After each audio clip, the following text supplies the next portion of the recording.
तो आदाब, नमस्कार, गुड इवनिंग, सत श्री अकाल। एक बार फिर आप तमाम लोगों का स्वागत है क्राइम तक की कहानी के इस एपिसोड में। उम्मीद है पूरी फैमिली अच्छी होगी, अपना और अपनों का ख्याल रख रही होगी। आज शाम को एक बेहद अफसोसनाक खबर आई। गज़ल गायकी की दुनिया में, गज़ल गाने वालों में एक ऐसा नाम मुझे लगता है कि शायद ही कोई ऐसा हो जिसने ना सुना हो।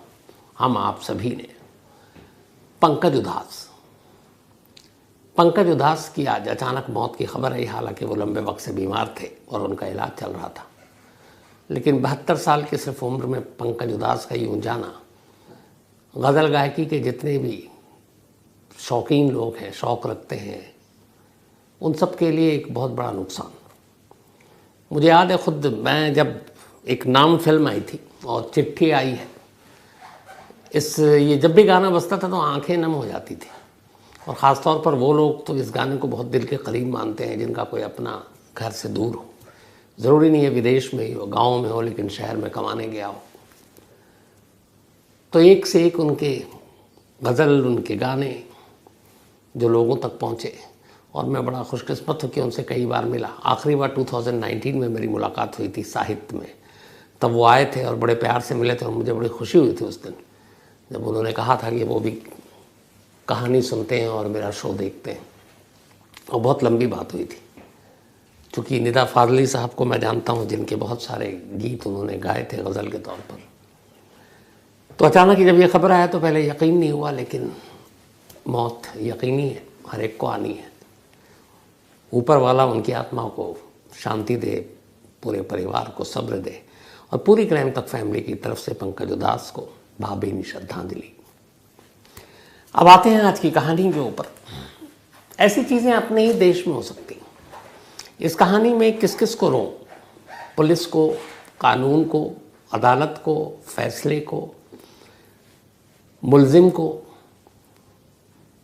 या फिर इस पूरी सच्चाई को जानने के बावजूद अनजान बने रहे या अंधे बने रहे तमाम लोगों को। ये कहानी बिहार के मुजफ्फरपुर की है। बात है 4 नवंबर 2012 की। 2012 4 नवंबर को मुजफ्फरपुर के ही रहने वाले एक स्कूल टीचर, जिनका नाम अनंत राम है, उनके ऊपर एक महिला रेप का इल्ज़ाम लगाती है और कहती है कि उन्होंने, अनंत राम जो टीचर है, उन्होंने न सिर्फ उसका यौन उत्पीड़न किया बल्कि उसके साथ रेप किया।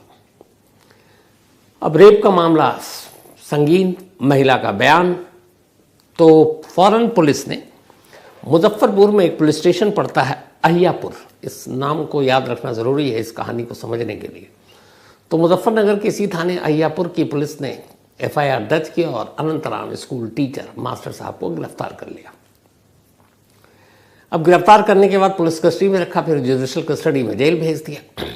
अब मास्टर साहब के परिवार, उनकी पत्नी, सभी ने वकीलों की तलाश शुरू की, कोई मिले जो इस झंझट से उन्हें बाहर निकाले। आखिरकार एक मुजफ्फरपुर के ही क्रिमिनल लॉयर SK झा साहब आए। उन्होंने कहा पहले मैं केस को पढ़ूंगा और देखूंगा क्या फैक्ट है, और अगर लगा कि मास्टर साहब बेकसूर हो तो मैं ये मुकदमा लड़ूंगा। उसके बाद उन्होंने शुरुआती केस स्टडी करनी शुरू की। जब करनी शुरू की तो शुरुआत में ही केस को पढ़ने के बाद उन्हें यकीन हो गया कि उनका मुवक्किल यानी कि अनंत राम बेकसूर है। उन्होंने कहा मैं ये मुकदमा लड़ूंगा, और इसके बाद इस मुकदमे की लड़ाई शुरू होती है। एक ऐसी लड़ाई जिसकी दूसरी मिसाल आपको शायद कहीं और मिलेगी ही नहीं। अब जब झा साहब ने, जो वकील हैं, उन्होंने केस को स्टडी किया तो अजीब चीज़ें पता चली। पहले तो उन्होंने पूछा अनंत राम से कि तुमने किया है रेप? उन्होंने कहा नहीं। तो उन्होंने कहा फिर उस महिला ने तुम पे रेप का इल्ज़ाम क्यों लगाया? तब उसने कहानी सुनाई। अनंत राम ने बताया कि मैंने उस महिला के पति को 1.25 लाख रुपए उधार दिया था, क्योंकि उससे मेरी जान पहचान थी, दोस्ती थी। लेकिन तय वक्त पर उसने उधार की रकम लौटाई नहीं, तो बार बार मैं तकाजा करने लगा। जब मैं उससे मांगता तो बहाने बनाता। काफ़ी दिन बीत गया, फिर मुझे एक दिन गुस्सा आया। मैंने कहा मैं पुलिस में कंप्लेन कर दूंगा। और जब मैं ये बोल कर आया, उसके बाद ही 4 नवंबर 2012 को अचानक पुलिस मेरे पास आ जाती है और कहती है कि आपने उस महिला का रेप किया। तो ये पैसे की वजह से सारी चीज़ें हुई। ये उन्होंने सरसरी बताई वकील साहब को। उन्होंने कहा समझिए कि ठीक है, चलो पैसे का लेन देन है, रेप का मामला नहीं है।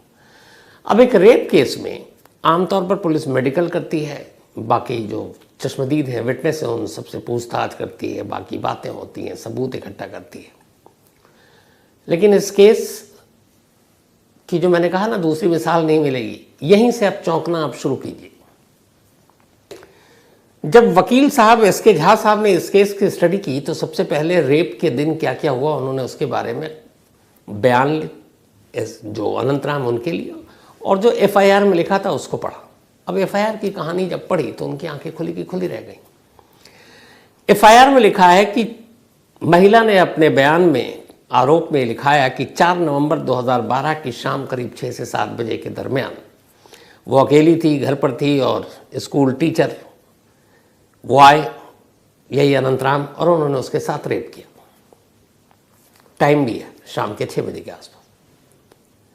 अब इत्तेफाक से उसी दिन दोपहर को 3-4 बजे से अनंतराम सरकारी हॉस्पिटल में एडमिट थे। 6 बजे रेप का इल्ज़ाम लग रहा है और वो 3-4 बजे सरकारी हॉस्पिटल में। अब यहाँ हो सकता है कि आदमी झूठ बोले, भैया आजकल तो फर्जी दाखिला भी आप करा सकते हैं, अस्पताल में कुछ पैसे दीजिए, वो आपका दिखा देंगे एडमिट पहले का है। लेकिन यहाँ ये भी नहीं हो सकता था। पूछे क्यों? हुआ ये कि उसी दिन अनंतराम को उस महिला जिसने रेप का इल्ज़ाम लगाया उसने और उसके पति ने और उसके लोगों ने पीट दिया। वो अपने पैसे लेने के लिए गए थे दोपहर को।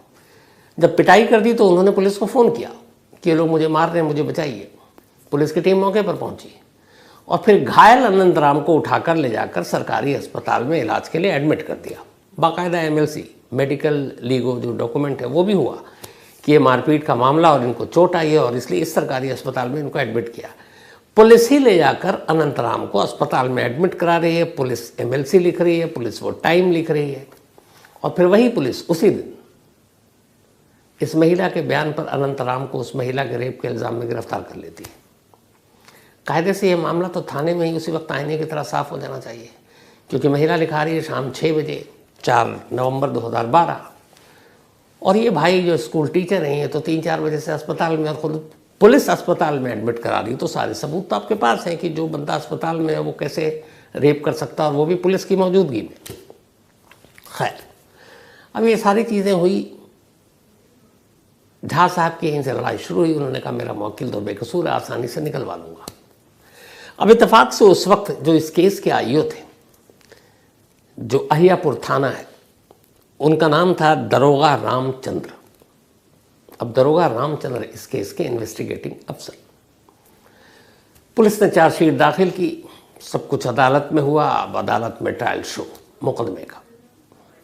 जब ट्रायल शुरू हुआ तो जज साहब ने कहा भाई ये रहे अनंतराम जो मुलजिम है, ये उनके वकील SK झा। अब सरकारी वकील जो पुलिस की तरफ से वो भी पेश है। अब अदालत ने कहा कि आईओ साहब यानी दरोगा रामचंद्र को पेश किया जाए। ये बात है 2013 का, क्योंकि नवंबर 4 2012 का ये केस था।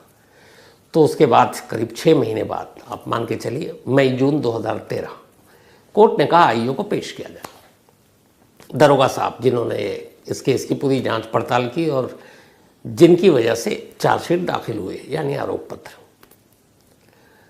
अब उस दिन वकील SK झा साहब का दिमाग ही सन्न हो गया। कोर्ट में बताया गया कि जो आईओ हैं दरोगा साहब रामचंद्र जी, ये तो इस दुनिया में ही नहीं है, इनकी मौत हो चुकी है। अब हो सकता है कई बार भाई केस चल रहा है, किसी की मौत हो जाए, इसमें कोई चौंकने वाली बात नहीं है, हो सकता है। चौंकने की बारी तब आई जब कोर्ट में उनकी बीवी की तरफ से लिखा हुआ एक हल्फनामा और एक डेथ सर्टिफिकेट पेश किया गया कि दरोगा जो रामचंद्र हैं इनकी मौत 2009 में ही हो गई, 2009। यानी कि इस रेप केस से 3 साल पहले इस रेप केस के आईओ इन्वेस्टिगेटिंग अफसर उनकी तो मौत ही हो चुकी थी। तो अब सवाल यह कि 3 साल बाद दरोगा साहब की भूत आत्मा इस केस की जांच कर रही थी। जब वो इस दुनिया में नहीं है, 3 साल पहले मौत हो चुकी है, तो इस केस का आईओ कौन था? इस केस पे दस्तखत किसने किए? इस केस में चार्जशीट किसके कहने पे दाखिल हुआ, इस केस में हर जगह आईओ के तौर पर दरोगा रामचंद्र का नाम कहाँ से आ गया। पता क्या हो सकता है उस थाने में ये जो अहियापुर है कोई और दरोगा साहब हो रामचंद्र के नाम पर, ये किसी और पुलिस स्टाफ का नाम हो, पता चला इस नाम का तो कोई है नहीं।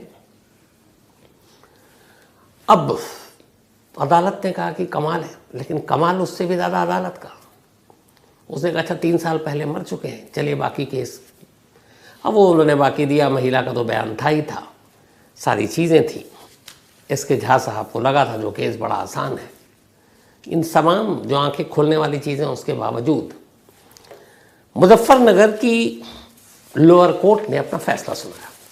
एक ज़बरदस्त ऐतिहासिक फैसला ये कि जो महिला का इल्ज़ाम था वो सच था, टीचर अनंतराम ने उसका रेप किया और इसीलिए अनंतराम को 7 साल की सज़ा दी जाती है। अब जब ये फैसला आया तो इसके झा साहब का दिमाग सन्न। जिस केस के आईओ का फर्जीवाड़ा की जो जांच कर रहा है 2009 में ही मर चुका और 12 में वो फिर से आईओ कैसे बना। जिस केस में यह है कि जिस वक्त रेप हुआ महिला रिपोर्ट लिखा रही है, उस वक्त खुद पुलिस की निगरानी में जो मुलजिम है वो अस्पताल में है, भर्ती, इलाज चल रहा है उसका, कोई विटनेस के कोई सबूत नहीं, फिर भी लोअर कोर्ट ने मान लिया मुलजिम से मुजरिम और 7 साल की सजा सुना दी। जब ये फैसला आया उसी दिन इस क्रिमिनल लॉयर वकील जो एसके झा साहब, इन्होंने कोर्ट के अंदर, कोर्ट कैंपस में, कोर्ट परिसर के अंदर एक प्रतिज्ञा ली। इस प्रतिज्ञा को लेते हुए उन्होंने, वो एक जनेऊधारी थे, जनेऊ बहुत आपको पता है पहना जाता है, उसके साथ बाकायदा सारी चीज़ें करने के बाद उन्होंने कोर्ट में अपने उस जनेऊ को उतार दिया और जनेऊ को उतारने के बाद उन्होंने एक प्रतिज्ञा ली, कसम खाई, और वो ये कि जब तक वो अपने मुवक्किल स्कूल टीचर अनंत राम को बाइज्जत बरी नहीं करवा देंगे, इस जनेऊ को दोबारा धारण नहीं करेंगे। ये एक वकील अपने मुवक्किल के लिए भरी अदालत में, अदालत कैंपस के अंदर एक कसम खाता है, प्रतिज्ञा लेता है और इसके साथ ही वो जनेऊ उतार देता है। अब कसम तो खा ली, लेकिन कसम पूरा कैसे करें, राह में बड़ी अड़चनें। अब उन्होंने अपनी कोशिश शुरू की, दोबारा केस स्टडी करना शुरू किया कि कहाँ पे गलती हुई, कहाँ पे चूक हुई। उन्होंने सारे बयान, सारी चीज़ें, कोर्ट के जजमेंट सबके दोबारा से पढ़ डाला। फिर उन्हें लगा कि अगर उनका इधर, अब अनंतराम जेल जा चुका है क्योंकि कोर्ट ने 7 साल की सज़ा सुना दी है और उन्हें पता है कि ये बेकसूर है, पर उसको बाहर कैसे निकालें। तो लगा कि इसको बाहर निकालने का एक तरीका है, अगर उस भूत या आत्मा या उस जिंदा मुर्दा आयु यानी कि दरोगा का सच बाहर आ जाए तो सब कुछ क्लियर हो सकता है। अब वो पड़ गए उस दरोगा साहब की सच्चाई को जानने के लिए, लगे रहे कि दरोगा साहब कहाँ हैं। जो हल्फनामा और डेथ सर्टिफिकेट दिया गया था उसमें उनकी मौत की तारीख थी 15 दिसंबर 2009 और ये केस दर्ज हुआ था 4 नवंबर 2012, यानी लगभग 3 साल। तो 3 साल पहले जिस शख्स की मौत हो गई, 3 साल बाद वो एक रेप केस का इन्वेस्टिगेटिंग अफसर कैसे था। यहीं से उन्होंने अब अपनी तरफ से पड़ताल शुरू की कि भैया ये दारोगा रामचंद्र का कहाँ है, और कसम खा रखी है। भटकते रहे, इधर उधर ढूंढते रहे। इस दौरान में उन्होंने लोअर कोर्ट के फैसले को हाई कोर्ट में चैलेंज कर दिया तमाम ग्राउंड्स के ऊपर। अब पता चला कि रामचंद्र जी कभी वहाँ हैं, कभी वहाँ हैं, जहाँ जाते तो कभी मिलता नहीं। आखिरकार फिर इन्हें पता चला कि ये पटना में सीआईडी डिपार्टमेंट, तो बड़ी मुश्किल से पता चला कि दरोगा साहब रामचंद्र जी पटना सीआईडी में पोस्टेड है। अब ये वहाँ तक किसी तरह पहुँचे। इधर हाई कोर्ट में मामला चल रहा है। अब रामचंद्र अपने आप को गायब कर रहे हैं, कह रहे नहीं मैं तो वो हूँ नहीं। अब वकील साहब उसकी कुंडली निकाल रहे हैं। करते करते करते आखिरकार उधर 6 साल 9 महीने करीब अनंतराम स्कूल टीचर जेल में रहते, फिर हाई कोर्ट गए। अब ये भटक रहे हैं, लेकिन एक मुर्दे को जिंदा कैसे साबित करें, क्योंकि दरोगा की वाइफ ने डेथ सर्टिफिकेट दे रखा है और ये तक बता रखा कि हमें तो पुलिस से पेंशन मिल रहा है। यहाँ पे कमाल ये भी, इसीलिए मैंने कहा कि ऐसी अनोखी कहानी नहीं मिलेगी एक पुलिस वाला जो जिंदा है, उसकी वाइफ और उसको कह रहे हैं कि पेंशन मिल रहा है, दूसरी तरफ वो आईओ भी बनता है और 3 साल पहले मर भी चुका है, उसके दस्तखत भी हैं। ये कमाल कैसे हो सकता है? खैर ढूंढते ढूंढते वो ढूंढते रहे और आखिरकार जब पता चला कि रामचंद्र ने झूठ बोला था, दरोगा ने, वो जिंदा था और वो चुपचाप वहाँ से उसकी पोस्टिंग हो गई तो किसी को पता नहीं चला। फिर वो अपनी जानबूझ के इधर उधर पोस्टिंग कराता रहा और लास्ट में पटना पहुँचा ताकि किसी को पता ना चले। और उसके बाद वो रिटायर भी हो गया। रिटायर के बाद वो पेंशन भी ले रहा है। लेकिन जब जब इस केस में बात आए तो यहाँ पे उसने अपना डेथ सर्टिफिकेट बीवी के ज़रिए इसलिए दिलवा दिया क्योंकि उसे मालूम था कि इस केस में सारी उसने बेईमानी की है, क्योंकि सारे चीखते हुए सबूत थे कि जिस दिन रेप हुआ वो सरकारी अस्पताल में पुलिस की निगरानी में था। उसी दिन पुलिस में उसके मामला भी दर्ज हुआ। उस रेप से 4 घंटा पहले एक घायल शख्स जो अस्पताल में पुलिस वालों ने जिसको भर्ती कराया, वो 4 घंटे बाद कैसे रेप करेगा जबकि वो अस्पताल से अगले दिन डिस्चार्ज हुआ है। लेकिन उसे मालूम था उसने पैसे खा रखे थे इस फैमिली से जिस महिला ने रेप के इल्ज़ाम लगाए थे। तो उसे मालूम था कि इसकी तो भद्दे पिट जाएगी, हो सकता है उससे पहले जो उसने बहुत सारे ऐसे काम किए हैं वो भी सामने खुल जाएगा। तो इसलिए उसने अपने आप को छुपा दिया। उसका रिटायर हुआ, पेंशन भी लेता रहा, लेकिन कागज़ों पे वो मरा हुआ था जहाँ जहाँ उसकी ज़रूरत थी। जब ये सच्चाई पता चली उसके बाद झा साहब अपनी कोशिश से लड़ते रहे और आखिरकार जो हाईकोर्ट है, पटना हाईकोर्ट, उसने अपना फैसला सुनाया। पटना हाईकोर्ट ने कहा कि जितने सबूत हैं इन तमाम सबूतों को देखते हुए ये साफ लगता है कि ये केस फर्जी है। और उसके बाद पटना हाईकोर्ट ने अनंतराम टीचर को इस रेप के मामले से बरी कर दिया। 6 महीने 9 साल अनंतराम जेल में रहा, रेप के दाग के साथ। उसकी सोसाइटी में, स्कूल में, सब जगह इज्जत गई, नौकरी गई। उसके बाद हाईकोर्ट ने बरी किया। अब ये सारी चीज़ें उसे शायद वापस तो मिल जाएंगी, लेकिन वो बदनामी के दाग और कम से कम 7 साल तो उसे मिलेगा नहीं। अब फैसला आ गया। ये जो आप वीडियो देख रहे हैं ये इस कोर्ट के फैसले के बाद है। कोर्ट के फैसले के बाद बाकायदा कोर्ट के परिसर में तमाम वकील, इनके सारे जानते थे, उनको सबको ये पता था इसके झा की इस प्रतिज्ञा के बारे में।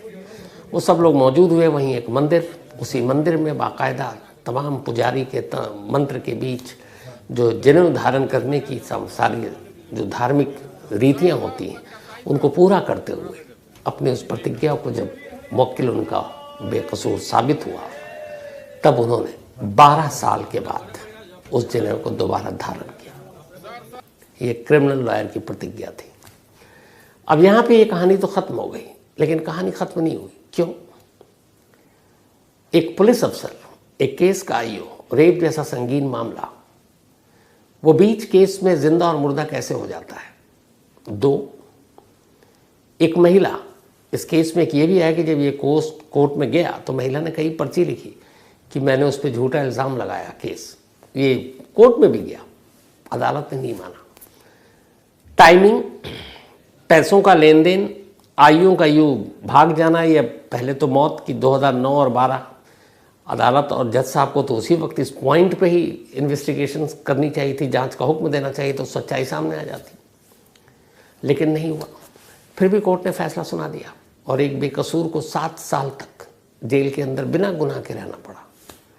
अब सवाल ये है कि रिहाई के बाद और हाईकोर्ट के फैसले के बाद वो पुलिस वाला जो अब पेंशन ले रहा है, जिसने ये सारी साजिश रची, जो जिंदा होते हुए भी अपनी बीवी के ज़रिए अपने मुर्दा होने का सर्टिफिकेट कोर्ट में देता है, क्या उसके खिलाफ कार्रवाई नहीं होनी चाहिए? क्या उसको जेल नहीं भेजा जाना चाहिए? क्या उसके सारे पेंशन नहीं रोके जाना चाहिए? इसको लेकर अब एसके झा साहब दोबारा मुहिम शुरू कर रहे हैं कि अपने मुवक्किल को तो उन्होंने इंसाफ दिला दिया, लेकिन इस इंसाफ की राह में जो रोड़ा बना ये पुलिस अफसर, इसके खिलाफ कानून को कार्रवाई करनी चाहिए। और ये ज़रूर है कि करनी चाहिए, क्योंकि ऐसे लोगों की वजह से ही एक तो अदालत का काम डिले होता है, दूसरा कि सफ़ेद काला, काला सफ़ेद, यही सारी चीज़ें होती हैं। तीसरा, उन्होंने अब मानवाधिकार आयोग से भी अपने इस मुवक्किल के लिए यानी कि टीचर अनंतराम के लिए हर जाने की मांग की है और कहा है कि उसे पैसे मिलने चाहिए क्योंकि उसने खामखा सफ़र किया है। एक मैंने पता नहीं आपको कहानी सुनाई थी कि नहीं, यूएस में अभी हाल में एक फैसला आया था जिसमें एक शख्स जिसके ऊपर रेप और मर्डर के चार्जेस थे, पहले उसको डेथ पेनल्टी भी दे दी गई, फांसी की सज़ा, फिर उसको उम्र कैद में बदल दिया गया। करीब 37 साल तक वो जेल में रहा। जो लाश मिली थी उस पर कुछ दांतों के निशान थे, तो उसके डेंटिस्ट ने ये कहा था कि ये दांतों के निशान इसी के हैं, लेकिन उस वक्त डीएनए और ये सारी चीज़ें थी नहीं, तो 37 साल तक रहा। 37 साल के बाद अब अभी पिछले महीने, बल्कि इसी महीने एक फ़ैसला आया। फैसला ये था कि जब डीएनए, अब चूँकि अब डीएनए इतना एडवांस हो चुका है कि पता हो जाता है, तो डीएनए की रिपोर्ट आई, पता चला जिस शख्स को 37 साल से जेल में रखा है, जिसको फांसी की सज़ा भी दे दी गई थी, डेथ पेनल्टी, उसका मैच ही नहीं किया, बल्कि उस डेटाबेस से 2 और अनजान लोगों के मैच किए, और उनको जब पकड़ा गया तो पता चला असली कातिल वो था। तो अब इस शख्स को छोड़ा गया। जब छोड़ा गया तो अदालत ने एक आदेश दिया सरकार को, ये शायद कैलिफोर्निया स्टेट को, कि आप इसको 37 साल तक आपने जेल में रखा है, इसको पैसे दीजिए। और वो जो इंडियन करेंसी में है वो अराउंड 116 करोड़ है, 116 करोड़ रुपये मुआवजा, क्योंकि 37 साल उसने बेगुनाह होते हुए जेल में काटे। यहाँ अनंत राम ने 7 साल जेल में काटे। देखते हैं क्या मिलता है। इससे पहले 20-20 साल, 15-15 साल ऐसे लोगों ने काटे, क्या मिला। लेकिन ये अपने आप में बेहद अजीब कहानी है, और इस पूरी कहानी में सैल्यूट करने लायक हमारे क्रिमिनल लॉयर हैं एसके झा, जिन्होंने इस केस को जीतने के लिए, क्योंकि उन्हें भरोसा था अपने मुवक्किल पर, वो प्रतिज्ञा ली जिसको 12 साल बाद उन्होंने पूरा किया। ऐसे वकील हों जो सच को सच और झूठ को झूठ साबित करें, उसकी ज़रूरत है इस देश को। लेकिन कानून को भी देखना चाहिए, अदालत को भी, कि क्या सही है क्या गलत है। क्योंकि बहुत सारे लोग, आप ही लोग लिखते हैं, एक लोअर कोर्ट का फैसला आता है और एकदम अपोजिट उल्टा उसके ऊपर कोर्ट, उसके ऊपर का फिर अलग हो जाता है। इतनी सारी विरोधाभास कहाँ से आती है? बेसिक एविडेंस तो सारी चीज़ें हो सकती है, थोड़ी बहुत ऊंच नीच हो सकती है, लेकिन अगर हर अदालत बारीकी से उन चीज़ों को देखे तो शायद बहुत सारे जो छूट जाते हैं वो छूटे नहीं। तो कहानी में आज इतना ही। अब कहानी ख़त्म करूँ उससे पहले वही अपना सिलसिला। आज एरिका जॉनसन, इनका बर्थडे है और मैं एरिका से मिला भी हूँ विजय चौक पे, मुझे याद है, तो हैप्पी बर्थडे एरिका। और ये जॉनसन मेसी उनकी बेटियां हैं। साथ ही गिरिराज शर्मा का भी आज जन्मदिन है, तो हैप्पी बर्थडे गिरिराज। और ये मीनाक्षी शर्मा जी ने भेजा, उनके पति हैं गिरिराज जी। शालिनी अबी मिश्रा, इनका भी आज जन्मदिन है, तो हैप्पी बर्थडे शालिनी, भेजा है अनुराधा और अमन सिंह जी ने। साथ ही स्वयं नंदा, इनका भी आज जन्मदिन है, तो हैप्पी बर्थडे स्वयं। तरुण आहूजा, इनका भी आज बर्थडे है, तो हैप्पी बर्थडे तरुण। और ये रे कुमार के बेटे हैं और बिलेटेड हैप्पी बर्थडे। ऋषि का भी आज बिलेटेड हैप्पी बर्थडे, तो ऋषि जन्मदिन मुबारक। बुद्धि प्रकाश ने भेजा है। साथ ही अवनी, इनका बर्थडे 23 को था, तो बिलेटेड हैप्पी बर्थडे अवनी। ये प्रदीप कुमार की बेटियां हैं। साथ ही रुपेंद्र कौर और हरबीर सिंह जी, इन दोनों की आज एनिवर्सरी, आप दोनों को बहुत बहुत बधाई। इसके अलावा मनोरमा और अंकित यादव, इन दोनों की भी आज एनिवर्सरी है, तो हैप्पी बर्थडे मनोरमा और अंकित। किरण और राजू बाथम, इन दोनों की भी एनिवर्सरी है, आप दोनों को बहुत बहुत बधाई। और आरती और सुभाष बाथम, इन दोनों की भी आज एनिवर्सरी। ये चारों एक ही फैमिली से, कमाल है, डबल पार्टी हो रही होगी आज। एक पूरी फैमिली आई, बड़ा अच्छा लगा मिलकर हमारे यहाँ ऑफिस में। ये वैसे तो राजस्थान के रहने वाले हैं, लेकिन 30 साल से न्यूयॉर्क में हैं, कुलविंदर सिंह जी। तो कुलविंदर सिंह जी का मेल आया था, वो इंडिया आए हुए थे किसी शादी में, और आज वो मिलने आए अपनी पत्नी के साथ, और बाकी रिलेटिव थे उनके। तो thank you so much Kulwinder ji. और उस मिठाई के लिए भी पूरी टीम को खिला दिया मैंने, और बड़ा अच्छा लगा आपकी फैमिली से मिलकर। ऊपर वाला आप लोगों को हमेशा अच्छा रखे। और पक्का न्यूयॉर्क अगर आया इंडिया पाकिस्तान का मैच देखने, तो आपसे ज़रूर मिलूँगा। सौरभ सिंह और इसके अलावा राजीव कुमार, इन लोगों ने कुछ शिकायत की थी, शिकायत ही भूल गया, देखिए नाम लिखा है, शिकायत भूल गया हूँ। संदीप चत्तर ने कहानी की फरमाइश की है। शैलेंद्र शर्मा एक कहानी की फरमाइश की है। मयंक कुमार रे, ऑल द बेस्ट एग्ज़ाम के लिए मयंक। बाकी सारे बच्चों का भी एग्ज़ाम चल रहा है, सभी के लिए ऑल द बेस्ट। इसके अलावा Suryakant Jadhav, Garima and Jitesh Tripathi, thank you so much. Sonu Kumar thank you so much. Ashraf Lakhani thank you so much. और चलते चलते आज लाजवाब टेस्ट मैच था, चौथा दिन। कभी भी इधर उधर हो सकता था, लेकिन दिल जीत लिया इस टेस्ट मैच में ध्रुव जुरैल ने। शानदार विकेट कीपर और उससे बेहतरीन बैट्समैन, और लगा ही नहीं दोनों इनिंग में कि ध्रुव शायद अभी दूसरा टेस्ट मैच खेल रहे हो।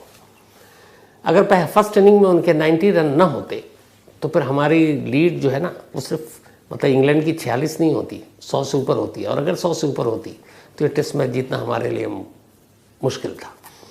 तो कायदे से इस जीत के हीरो ध्रुव जुरैल थे। सेकंड इनिंग में भी जो उन्होंने बैटिंग की और मैन ऑफ द मैच भी इसीलिए रहे। लेकिन लाजवाब टेस्ट मैच इसी को कहते हैं।